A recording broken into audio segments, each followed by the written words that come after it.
ಪ್ರಿಯರೇ, ಇಂದಿನ ಶುಭ ಸಂದೇಶದಲ್ಲಿ ಪ್ರಭು ಯೇಸು ಕ್ರಿಸ್ತರು ಒಬ್ಬ ಲೌಕಿಕ ಜ್ಞಾನದಿಂದ ಕೂಡಿದ ವ್ಯಕ್ತಿಯ ಕಥೆಯನ್ನು ಹೇಳುತ್ತಾರೆ.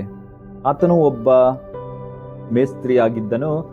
ಅವನು ಅಧಿಕಾರವನ್ನು ಹೊಂದಿದ್ದನು ಮತ್ತು ತನ್ನ ಭವಿಷ್ಯಕ್ಕಾಗಿ ಬಹಳ ಜಾಣ್ಮೆಯಿಂದ ಯೋಜನೆಯನ್ನು ರೂಪಿಸಿದನು. ಆದರೆ ಅವನ ಜಾಣ್ಮೆ ಎಲ್ಲವೂ ಈ ಲೋಕದ ವಿಷಯಗಳಿಗಾಗಿಯೇ ಮೀಸಲಾಗಿತ್ತು. ಅವನು ಕಠಿಣ ಪರಿಶ್ರಮವನ್ನು ನಿರಾಕರಿಸಿದ್ದನು. ಅಂದರೆ ಆತ ಆಲಸ್ಯ ಉಳ್ಳವನಾಗಿದ್ದನು ಹಾಗೂ ಆತ ಭಿಕ್ಷೆಯನ್ನು ಬೇಡಲು ಹಿಂಜರಿದನು. ಅಂದರೆ ನಮ್ರತೆಯ ಕೊರತೆಯನ್ನು ಹೊಂದಿದ್ದನು ಮತ್ತು ತನ್ನ ಯಜಮಾನನಿಗೆ ಮೋಸವನ್ನು ಮಾಡಿದನು.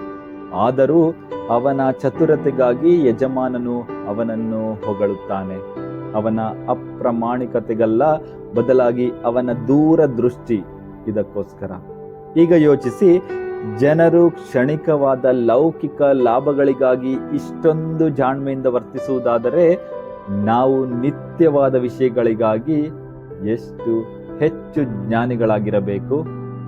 ಆಧ್ಯಾತ್ಮಿಕ ಜ್ಞಾನಕ್ಕೆ ತ್ಯಾಗ ಇರಬಹುದು, ನಮ್ರತೆ ಮತ್ತು ದೇವರ ರಾಜ್ಯಕ್ಕಾಗಿ ನಮ್ಮ ಜೀವನವನ್ನು ಯೋಜಿಸುವುದು ಅವಶ್ಯಕ. ಸಂತ ಫ್ರಾನ್ಸಿಸ್ ಅಸಿಸಿಯವರ ಉದಾಹರಣೆಯನ್ನು ತೆಗೆದುಕೊಳ್ಳಿ.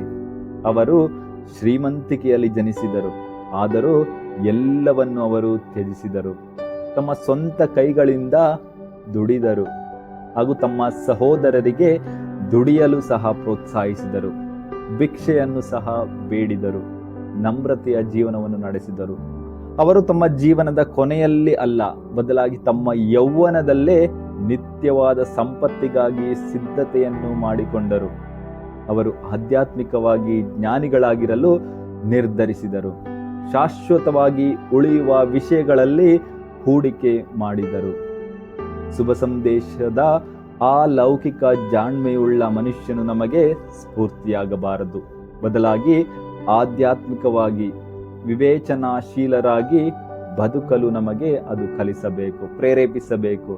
ನಿತ್ಯ ಜೀವಕ್ಕಾಗಿ ಪ್ರಿಯರೇ, ನಾವು ಯೋಜನೆ ರೂಪಿಸೋಣ, ನಮ್ಮ ಆತ್ಮಗಳನ್ನು ಪೋಷಿಸೋಣ ಮತ್ತು ಕ್ರಿಸ್ತನಲ್ಲಿ ಬೇರೂರಿರುವ ಜೀವನವನ್ನು ನಡೆಸೋಣ.